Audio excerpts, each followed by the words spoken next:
En général, une personne qui va boire une tasse d'ayahuasca va d'abord vivre une purge physique. Toi, sa manière d'en parler, on voit, il connaît pas les drogues. Peut-être des vomissements, des diarrhées. Ensuite, une purge émotionnelle. Donc des fois, il y a des émotions fortes qui remontent, des pleurs, des souffrances, avant de nous amener à explorer d'autres zones de notre conscience ou de notre réalité. Attends, t'es dans un autre pays, là, comme ça, là, et bam, grosse diarrhée, tu vomis partout, et en même temps, t'es défoncé. Ça ressemble à une intoxication, quoi. C'est la tourista. Bonjour ou bonsoir à toutes celles et ceux qui nous regardent en replay. Si vous voulez un jour rejoindre la team live, vous êtes les bienvenus tous les mardis, jeudis et dimanches soirs dès 21 h. Bonne rediffusion. Nous allons parler de l'ayahuasca. Alors avant toute chose, prévention, évidemment consommer de l'ayahuasca avec modération. Non, n'en consommez pas. Voilà, je ne mets pas en avant ça d'ailleurs. On va regarder une vidéo de quelqu'un qui va raconter son expérience en mode témoignage. Et puis, on va regarder une vidéo de quelqu'un qui dit 5 raisons de ne pas en consommer. Ce qui fait que ça s'annule. Et on a fait un message de prévention, donc c'est ok. En plus, regardez, vous ne faites pas confiance. On a tous déjà croisé ce gars-là, non ? Ce gars-là, on l'a déjà croisé. Donc, l'ayahuasca, qu'est-ce que c'est pour ceux qui ne connaissent pas ? Je trouve ça a l'air nul parce que c'est pas les mêmes gens. Bah, c'est pas que ça a l'air nul, mais c'est pas les mêmes gens qui prennent d'habitude des drogues qui prennent ça, j'ai l'impression. C'est un petit peu... Ah bah regardez, il y a Tristan là justement. L'influenceur télé-réalité avec ses lumières rouges et tout. Bah lui, c'est le genre de gars, il prend pas les autres drogues, mais il prend l'ayahuasca. C'est un petit peu un truc de gens privilégiés qui adorent voyager et qui vont là-bas et qui sont genre un peu... je vais faire un éveil spirituel grâce à ça. Il y a un côté New Age en fait. Là évidemment moi je parle de ma perception, de comment je vois le truc quoi. C'est un petit peu un truc de gens, effectivement les mêmes gens qui vont faire du développement personnel. Oui, je suis allé dans je ne sais quel pays prendre ça. C'est dans quel pays qu'on prend ça d'ailleurs? Et puis ça m'a transformé, je suis devenu une autre personne. Alors ce qui est particulier, c'est que pour moi il y a deux écoles, il y a deux façons de voyager. Soit tu voyages dans le monde et t'aimes le voyage, t'es le genre de personne qui dit je reviens ici un peu chez moi me faire un peu d'argent mais après je repars en voyage, j'adore voyager moi. Ou il y a les gens qui aiment voyager dans leur tête grâce à la drogue, les psychonautes. Là c'est un peu un mélange des deux en fait, parce que pour le faire faut voyager, une fois que t'es en voyage tu le fais. C'est hybride, c'est totalement hybride. On écoute lui, s'appelle comment là, son petit chapelet, la plante médecine chamanique, donc c'est un peu lié au truc de chaman quoi. Stan Carey, super coach, c'est pas juste un coach, c'est un super coach, pas mal d'abonnés, donc je lui fais assez confiance, c'est parti. Il y a près de 2 ans, j'ai participé à une cérémonie où j'ai pu consommer de l'ayahuasca. L'ayahuasca, vous savez, c'est ce breuvage à base de plantes chamaniques médicinales qui est censé aider les personnes à s'élever au-delà de leur souffrance. Bien sûr, le sondage d'abord, oui. Dans cette vidéo, avez-vous je vais testé? vous raconter mon voyage intérieur quand j'étais sous l'effet de l'ayahuasca, étape par étape. Et il y a 2 ans, à peu près, j'affrontais un blocage psychologique qui était assez intense. Après avoir essayé différentes solutions qui n'ont pas marché pour résoudre ce problème et pour mieux me comprendre, pour m'élever au-delà de ce problème, eh bien, il me restait la solution de l'ayahuasca. Mais les gens l'utilisent pour se soigner, quoi. Un peu genre, ça peut aussi, je suis en dépression, je vais faire ça et je vais aller mieux. L'ayahuasca est un breuvage à base de plantes qui est utilisé originellement par les chamans. Allez voir un psy. C'est l'alliance de 2 plantes, la chacruna et l'ayahuasca. Et lorsqu'elles sont préparées ensemble correctement, je ne sais pas exactement comment on les prépare, mais je crois qu'il faut les faire bouillir ensemble un très grand nombre d'heures. Ouh là là, ouais, ok, personne n'a pris ça. Il y a quand même 4 personnes qui ont dit oui, top, et 1 qui a dit oui, nul. 74% ici, non, et ils ne veulent pas. D'accord. Moi, je sais pas où je me positionne. On va dire non, je ne veux pas, car en tant qu'influenceuse, je dois remonter l'exemple. Eh bien, elles vont donner naissance à des dreads. Notre fameuse potion magique, notre fameux breuvage, qui est appelé médecine par ces chamans. C'est donc une sorte de médecine de l'esprit, du moins c'est ce que j'en avais lu sur internet, qui permet d'altérer notre état de conscience. J'avoue, le livre pervers narcissique. De créer un état de conscience modifié que certains décrivent comme plus large, comme s'il n'y avait plus de barrière à notre esprit, ou comme si on arrivait à percevoir des phénomènes de l'esprit que nous ne percevions pas en temps réel, mais qui ne créent pas d'addiction en fait. Donc il n'y a pas de phénomène addictif. Oui, t'en prends une fois quoi. En général, une personne qui va boire une tasse d'ayahuasca va d'abord vivre une purge physique. Toi, sa manière d'en parler, on voit, il connaît pas les drogues. Peut-être des vomissements, des diarrhées. Ensuite, une purge émotionnelle. Donc des fois, il y a des émotions fortes qui remontent, des pleurs, des souffrances, avant de nous amener à explorer d'autres zones de notre conscience ou de notre réalité. D'amener notre esprit esprit à s'ouvrir d'une différente manière. D'accord. Bon les amis, affronter la purge ne me faisait pas peur. Attends, t'es dans un autre pays là, comme ça là, et bam, grosse diarrhée, tu vomis partout, et en même temps t'es défoncé. Ça ressemble à une intoxication quoi. On dirait qu'on peut crever. C'est la tourista. Alors, accompagné de 2 de mes proches, nous avons accompli un long périple jusqu'au lieu où se déroulait la cérémonie ayahuasca. Et pourquoi on peut pas le faire ici? Pourquoi c'est à chaque fois dans des pays là et que genre tu peux pas te faire un ayahuasca entre potes parce que la plante il faut qu'elle soit fraîche et elle ne pousse que là-bas? On va demander à ChatGPT. Rappelez-vous des questions. Hein. Il y a des gens qui en sont morts. Bah oui, ça m'étonne pas. Ça m'étonne pas. Illégal. Non mais enfin mais oui mais vous répondez c'est interdit, c'est illégal. Oui bah les autres drogues aussi et les gens le font. Donc c'est ça ma question. C'est bien sûr qu'on ne peut pas. Mais vous voyez l'idée. On a roulé de très nombreuses heures en voiture.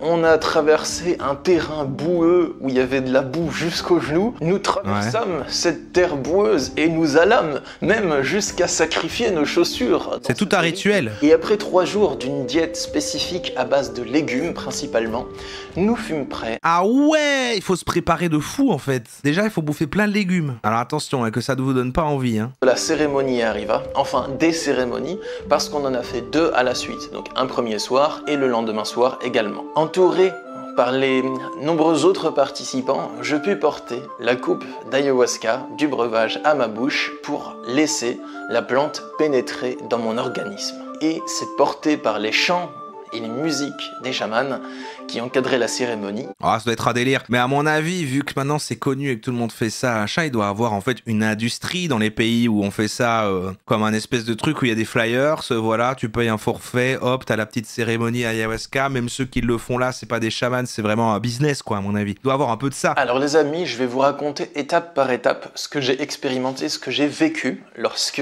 j'étais en contact avec l'énergie de l'ayahuasca dans mon organisme. Et je ne vais pas vous parler de croyances spirituelles ou autres, je vais juste vous décrire les phénomènes que mon esprit a vécu. Donc quand je vais vous parler de visions et des choses que j'ai vues, je ne vais pas vous parler de mes croyances ou de la manière dont je considère le monde ou autre, je vais juste vous décrire des faits, donc ce qui se passait sur la toile de mon esprit dans mon écran mental. Donc, dans un premier temps, j'ai bu c'est ça que je voulais. L'ayahuasca. Et les effets sont venus après une trentaine de minutes. Donc j'ai attendu pendant 30 minutes que les effets se produisent. Donc voilà, j'étais assis, je regardais autour de moi. Ça fait rien, non? Je vais reprendre, ça fait rien. Voilà, j'attendais que ça se passe en fait. Et d'un coup, ça y est. Redonne un peu, redonne. J'ai eu la première vision. La première vision, c'était un serpent. Ah ouais, mais l'horreur là, si t'es dans un truc un peu de jungle et tout, puis après tu commences à voir des bestioles partout, c'est ça qui me ferait peur. Alors j'ai d'abord eu un moment où mon esprit, c'est comme si j'avais l'impression qu'il se déployait et qu'il s'ouvrait sur un autre aspect de la réalité que je ne voyais jamais. Vous pensez il ment? Bah non, ça doit vraiment être un truc qui file des hallucinations comme plein d'autres trucs, et puis bah t'as des halus, voilà quoi. Maintenant moi je comprends pas pourquoi c'est autant réputé comme genre ça change ta vie, alors que bah je sais pas... Des créatures... un peuple, en fait, un peuple plein de créatures merveilleuses et enchantées et symétriques. Ouais, mais en fait, ça se mêle même pas avec la réalité. En fait, il s'endort, il fait un rêve. En fait, il fait un rêve fiévreux, quoi. Il y avait des monstres, il y avait aussi le contexte. des peuples dansants. Et c'est comme si je regardais à travers un kaléidoscope et que sur chaque partie du décor, des dessins présentés par le kaléidoscope, que je voyais des plateformes, et sur chaque plateforme, il y avait un petit peuple qui dansait. Les chamans accompagnaient nos visions par de la musique au tambour, à la guitare et des chants. Et pendant ces chants, j'ai l'impression que les chants influençaient la construction et la structure de mes visions. Lorsqu'ils chantaient et dansaient, je voyais les peuples dans mes visions qui chantaient et dansaient de la même manière que le chaman et qui s'ouvraient, qui se déployaient tels des fleurs. Et c'était vraiment merveilleux. À un moment, j'ai vu un défilé de plusieurs créatures. Ah, c'était dans mes yeux, je voyais même ça, les yeux ouverts. Donc. Ah ouais. Pour répondre à pourquoi c'est autorisé au Mexique et pas en France, par exemple, c'est parce que c'est culturel. Ça vient des natifs d'Amérique, d'accord? C'est traditionnel dans une démarche culturelle, religieuse et traditionnelle. Donc c'est pas interdit, c'est de la pratique de culte. Et ils sont ouverts à s'autoriser des touristes. C'est très colonisateur comme mot, vraie appropriation culturelle. Et j'ai remarqué que mon esprit percevait ma pensée instantanément. Donc, je sais pas trop comment expliquer ça. C'est en Amazonie. À chaque fois que je pensais à quelque chose, il se matérialisait direct dans mon esprit et j'arrivais à être... On appelle ça l'imagination. Du phénomène où j'ai une pensée et où la pensée se manifeste dans la toile de mon esprit. C'est comme si, à la moindre microseconde où j'avais l'intention de penser ou de faire quelque chose, il y a direct mon esprit qui en crée une image et qui le visualisait. Donc par exemple, si je visualisais, je sais pas moi, une émotion, si je visualisais la peur, il y a mon esprit qui allait directement penser à un truc qui me faisait peur. Si je visualisais un chien, il y a directement la pensée qui allait se produire dans mon esprit. Et ça paraît évident ce que je raconte, mais au moment où je le vivais, c'est comme si c'était beaucoup plus intense, si j'étais beaucoup plus présent à mes sensations. Mais ça s'appelle juste l'imagination, ça, on peut tous fermer les yeux et... Alors ça c'est un autre débat, il paraît qu'il y a des gens qui peuvent pas voir des images dans leur tête. J'arrivais à être conscient de tout, du délai, de la structure de mes pensées, de la manière dont elles se construisent, dont elles laissent place à une autre pensée. En fait ça a l'air méga fort, donc c'est vrai que c'est qui tout double, hein. C'est vrai que ça peut partir en gros bad, et moi ça me fait peur ça. J'arrivais à être conscient de ce qui se passe dans mon esprit, et au moment où j'en prenais conscience, je prenais conscience du fait que je prenais conscience de ce qui se passait dans mon esprit. Comme si je passais un sas et un palier et que je m'élevais au-dessus. Et au moment où je prenais conscience de ce phénomène, je prenais encore plus de recul, et de recul, et de recul, et de recul, et ça ne s'arrêtait pas. Ah oui non, c'est pas ça, c'est pas voir des images, c'est les gens qui entendent pas de voix quand ils pensent, c'est ça. Non mais il y a aussi le fait de pas savoir imaginer des choses, non? Ah, et les amis, si vous aimez cette vidéo, n'hésitez pas à laisser un petit like et un commentaire, c'est ça qui soutiendra ma vidéo grâce à l'algorithme YouTube. Coach en développement personnel, sophrologue, écrivain, méditation guidée, conseil, retraite spirituelle. J'avais beau expérimenter tous ces jolis phénomènes, je n'avais toujours pas trouvé la fantaisie. Ce que j'étais venu chercher dans cette cérémonie. La fantaise. J'étais venu chercher des compréhensions, des connaissances, peut-être des choses qui m'aideraient à dépasser le blocage psychologique que je vivais. Et le premier soir, c'était déjà terminé. Même la weed peut te faire péter les plombs de façon existentielle. Ah ouais? Jamais eu ça. Comment on fait? Ah, je déconne, on déteste la drogue ici. Le deuxième soir, j'ai vécu des phénomènes totalement différents. Ah mais il en prend tous les jours le man, attends quoi? Comment ça le deuxième soir? C'est quoi en fait, ça se fait en plusieurs jours? C'est vraiment autant, aussi long? J'ai pas du tout vécu la même chose que le premier soir. Je suis arrivé sur le lieu de la cérémonie, j'ai porté la coupe à ma bouche et on a pris plusieurs doses de breuvage, donc il y avait plusieurs services.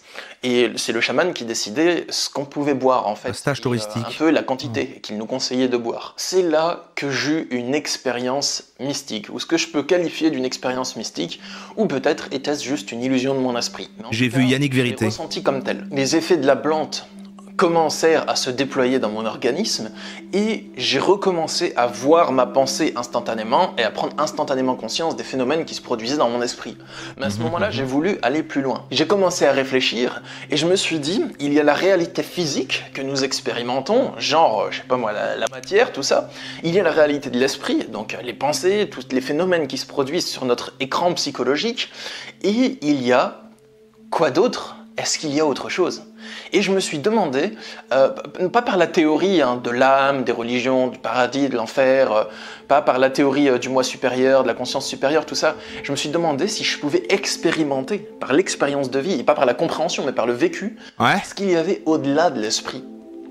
Et à ce moment-là, je vais vous décrire ce que j'ai vécu. D'accord, ça a l'air ok. Comme vous voulez. Hein, je vois ce qu'il veut dire en plus. C'est une réalité que j'ai vécue ou autre. Je vous décris le phénomène tout simplement. Le phénomène que j'ai vécu, c'est que je me suis demandé ce qu'il y avait au-delà de mon esprit. Et à ce moment-là, j'ai vu mon esprit comme si il y avait une espèce d'anneau autour de moi, mais moi c'était pas le corps en fait. J'ai vu, c'est comme s'il y avait une espèce d'anneau, et cet anneau c'était comme une sorte d'écran de cinéma, mais qui était circulaire et qui faisait tout le tour, mais qui était immense. Ah oui, c'est ça qu'ils ont utilisé pour le Mandalorian, ouais, c'est les... Et sur cet anneau, il y avait la réalité qui se projetait. Et il y avait des pensées et la réalité physique qui se projetait. C'est comme s'il y avait une sorte de projecteur qui projette les pensées sur... ça c'est quelques notes que j'ai prises pour vous partager, pour pas oublier les points clés. Et il savait écrire comme ça. Un projecteur qui projette sur notre écran des pensées, et ces pensées, elles vont projeter de l'autre côté la réalité physique. Parce que si on sait pas qu'il a pris l'ayahuasca, ça, il a l'air autant perché que le gars avant avec son arbre. À ce moment-là, j'ai vu que c'est comme si on jouait très sérieusement le rôle de notre personnage physique, mais qu'en fait, on oublie qu'on a joué ce rôle et on se complaît dedans. Et quand je vivais ça, je me disais, mais en fait, tout ce qui se passe dans notre réalité physique, Ça n'a pas d'importance. prendra fin un jour. Ah. C'est vrai, en fait, on va mourir. Donc, je me disais, en fait, tout ce qui se passe, c'est pas grave. En fait, la mort, c'est pas grave. J'avais vraiment cette impression que c'est pas grave. Ah, c'est marrant parce que je vois exactement ce qu'il veut dire par contre. Mais c'est ça que je comprends pas en fait. C'est juste, ça y a peut-être des trucs différents chez les gens ou quoi. Mais il y a d'autres drogues qui font la même chose. En effet, là, ce qui est décrit là, précisément, plein de gens reconnaissent aussi. Mais le problème, c'est que quand t'es redevenu normal, tu fais ah ouais, non, bon, c'était sur le moment en fait. J'avais l'impression que j'avais compris des trucs, mais non, en fait, non. Mais c'est vrai que sur le moment, tu te dis, mais attends, mais j'ai tout compris. Putain, j'ai tout compris, ça y est, c'est bon, je serai plus jamais malheureux. À ce moment-là, je me suis dit, ok, il y a quelque chose qui projette sur un écran. Mais qu'est-ce qui projette sur cet écran? D'où vient la projection? Et j'ai compris que la projection venait de moi. Mais qu'est-ce que c'est moi en fait? C'était au-delà du corps, c'était pas juste la réalité physique et pas juste la réalité psychologique. C'était autre chose que ça. À ce moment-là, j'ai cherché à percevoir cette autre chose. Et j'ai réussi Faut pas redevenir à normal. me tourner vers l'intérieur de moi-même. Je parle pas de faire une introspection et de réfléchir sur nos pensées et d'essayer de les percevoir. Je parle vraiment que c'est comme si, habituellement, je regardais la réalité. Ouais. Avec mon parcours intérieur, spirituel, tout ça, j'ai réussi à regarder mes pensées. Et là, c'est comme si j'avais réussi à regarder ceux qui projettent les pensées sur la toile mentale. Et là, j'ai vu quelque chose. Ah, c'est marrant parce que par contre, ça a l'air beaucoup dans l'introspection. C'est-à-dire, on dirait qu'on rentre encore plus fort dans soi-même et tout le temps plus dans soi-même. Alors que d'autres trucs similaires qu'on va prendre, j'ai l'impression qu'on est plus, après peut-être ça dépend de chaque personne, mais plus sur justement l'inverse, quoi. Une extériorisation extrême, comme faire partie d'un tout de l'univers, que même l'enveloppe corporelle n'a plus vraiment de sens. C'est dans l'autre sens, quoi. J'ai eu l'impression, au moment où Moi, j'ai jamais fait l'ayahuasca. que c'était nous, en fait. Que c'était ce qu'il y a au fond de chaque personne. Mais que ce qu'il y a au fond de chaque personne, ce n'est pas juste genre mon noyau et que votre noyau est semblable à mon noyau. C'est comme si on avait un noyau commun et qu'on partage tous le même noyau, mais qu'en fait il va projeter des pensées sur différents écrans mentaux et qu'on va s'identifier à ces pensées, il se perdre dans ces pensées et croire qu'on est des individus séparés. Et je vous décris ce que j'ai vécu comme phénomène. Ah ouais. Je sais pas que c'est vrai ou autre. Plusieurs personnes. J'avais cette impression. Après vous le prenez ou pas, vous en faites ce que vous voulez. Rappelez-vous que c'est quand même le trip d'un mec qui a pris une substance qui lui donne des états de conscience modifiés. Donc voilà, à prendre avec des pincettes. Ouais, bah tu viens de le rappeler, ouais. Ça n'a pas l'expérience, mais est-ce que ça vaut le coup de vomir et de faire caca? Alors jusqu'ici, en effet, tu peux vivre ça avec d'autres trucs, sans forcément avoir tous les trucs qui ont l'air horribles là et sans devoir aller à l'autre bout du monde, quoi. Et il faut voir la vidéo d'après, parce que je commence à être convaincu. Donc voilà, je fais plus durer le suspense trop longtemps. Je vais vous dire ce que j'ai vécu. Ouais. Ce que j'ai vu, c'est une lumière blanche. Ah ouais. Comme si on était dans l'espace, mais que dans l'espace, il n'y avait aucune étoile. Que c'était une sorte d'espace, genre le cosmos quoi, l'espace où il n'y avait pas d'étoiles ni de planètes. Il y avait une seule chose. C'était une lumière blanche, Ok. qui était à la fois très loin, à plusieurs milliers de kilomètres de moi, mais que elle était à la fois très proche en fait, et que je pouvais y accéder facilement. Et c'est comme s'il y avait plusieurs petites boules de lumière qui flottaient dans le noir et qui allaient vers cette immense lumière blanche qui éclairait et qui projetait sur un écran mental. Mais là, il y a une question qui se pose parce que la lumière, elle était vraiment dans le vide. La et il y avait pas d'écran mental qui l'entourait.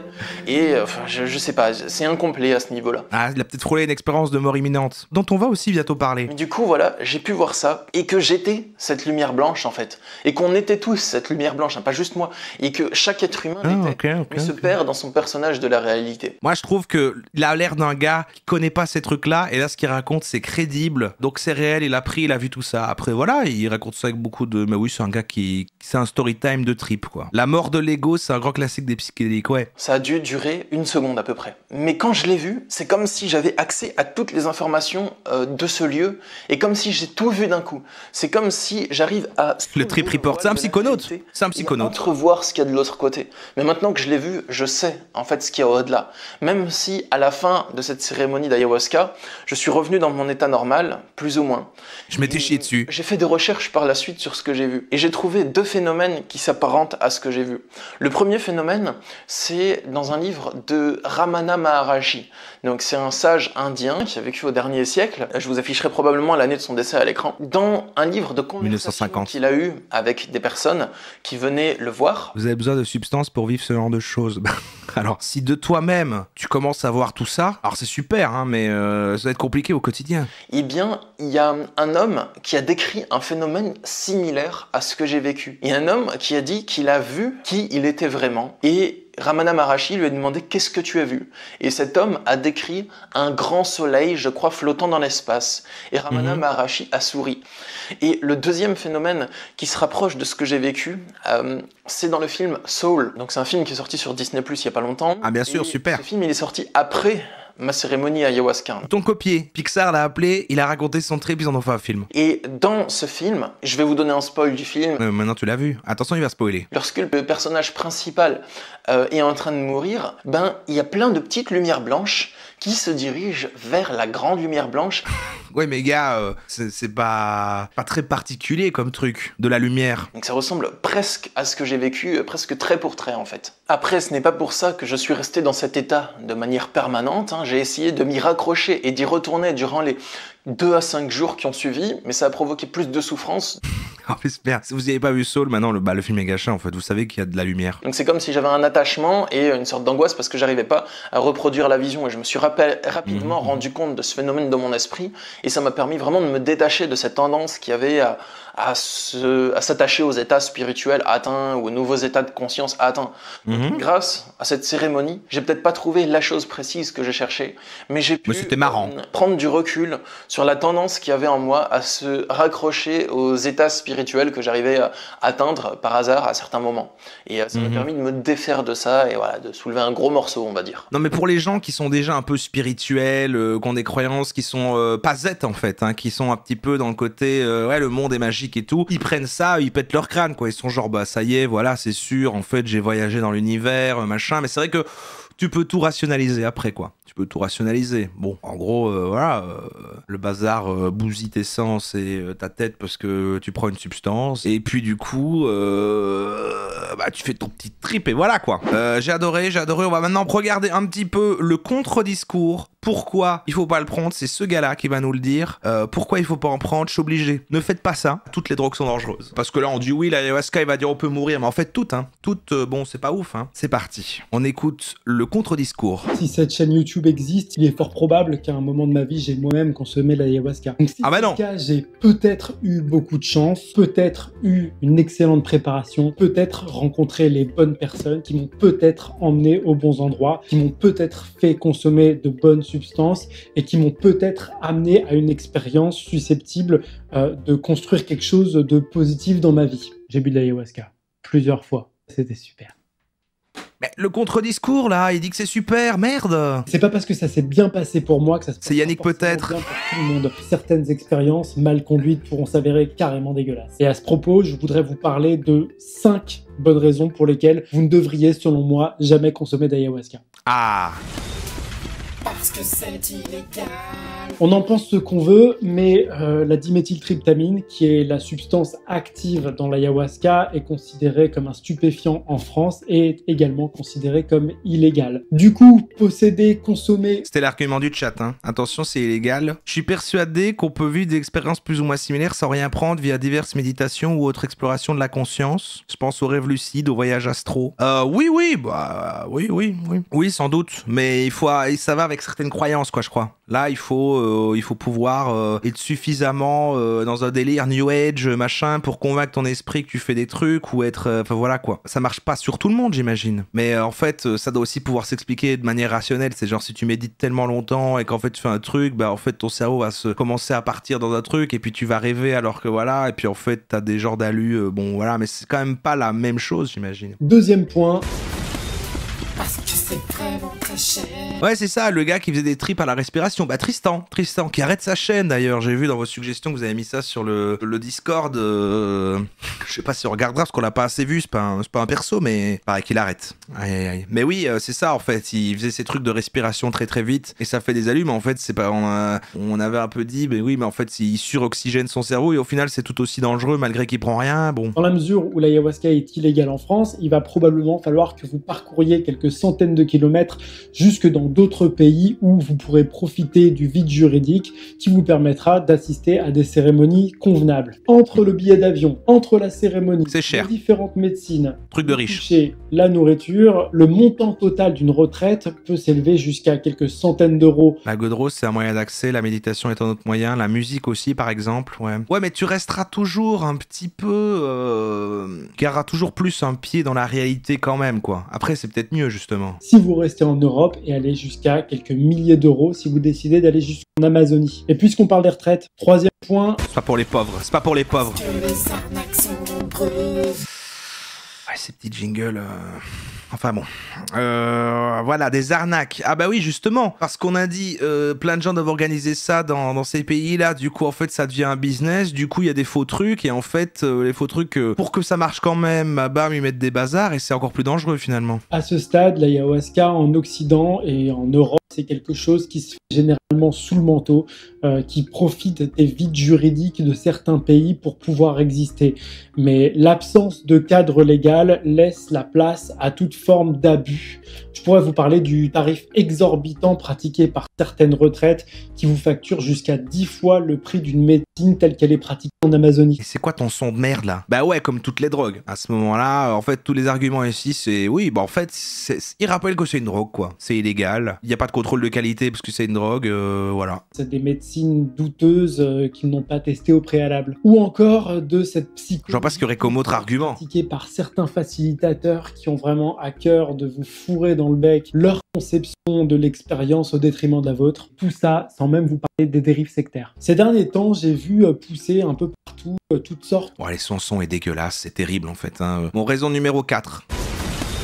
Parce que c'est traumatisant. Voilà, les bad trips, quoi, les bad trips, bien sûr. Tu peux faire un truc rigolo, mais ça peut aussi très mal se passer. Parce que comme c'est très puissant et qu'apparemment ça dure longtemps, bah bam, t'es coincé dedans et puis ça se passe mal et ça devient un truc qui peut te traumatiser. Donc pas dingue. Et puis, l'argument final, parce que tu peux en mourir. Il existe a priori 3 façons de mourir d'une consommation d'ayahuasca. Et la Ah ouais première façon de mourir d'une consommation d'ayahuasca est noyé dans son propre vomi. Oh, s'il y a des gens autour qui surveillent pour te retourner. Chaque cérémonie, généralement, est accompagnée d'une purge physique qui se traduit par des vomissements. Après, ça, oui, ça arrive avec l'alcool. Et ça, c'est légal. On peut simplement encombrer ses voies respiratoires jusqu'à la noyade. D'où l'importance d'être correctement accompagné à chaque cérémonie. Deuxième façon de mourir, la mort par la peur. L'ayahuasca va vous montrer des trucs que vous ignorez. Ah ouais, tellement fort que t'as peur et tu fais une crise cardiaque. Mais si c'est genre en Amazonie et tout, sans prendre ça, je serais déjà terrorisé, je pourrais mourir par la peur tellement il y a de bestioles. Donc du coup, si tu commences à en voir 500 sur toi, c'est vrai. Alcool, une des pires drogues légales en plus. Ouais, je suis d'accord. Je suis d'accord. L'importance d'être correctement accompagné à chaque cérémonie. Bon, allez, avec ton son de merde là. Non, mais par contre, non, mais attends, j'aime pas critiquer ça, mais ça fait des...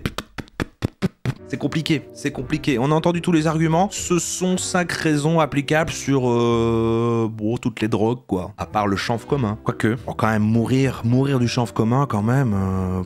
Ouais, bon. Alors, elle demande à ChatGPT, qu'est-ce que je lui demande? T'as déjà pris de l'ayahuasca? Pourquoi les gens font ça, en fait? C'est quoi ce délire? Ce serait pas un peu naze? Est-ce qu'on ferait pas un message ici à la Roro Family de prévention pour leur dire de ne pas prendre de l'ayahuasca? Ça, c'est pour toi, Twitch. C'est de beaux messages que je lance ici. Roro, mon super pote, j'ai jamais pris d'ayahuasca, t'inquiète. Ah. C'est vrai que c'est devenu un truc à la mode, surtout dans les milieux du développement personnel, du New Age, et des gens en quête de révélation spirituelle. Ah ah! Les gens le prennent pour soi-disant se connecter à eux-mêmes, avoir des visions et résoudre des traumas profonds.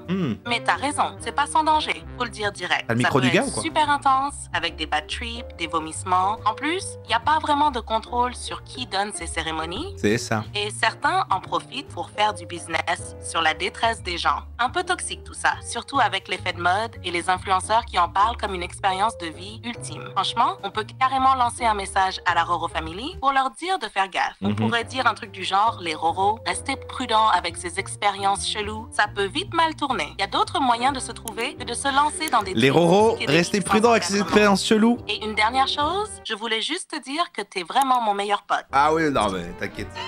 Les Roro, restez loin de ces expériences cheloues.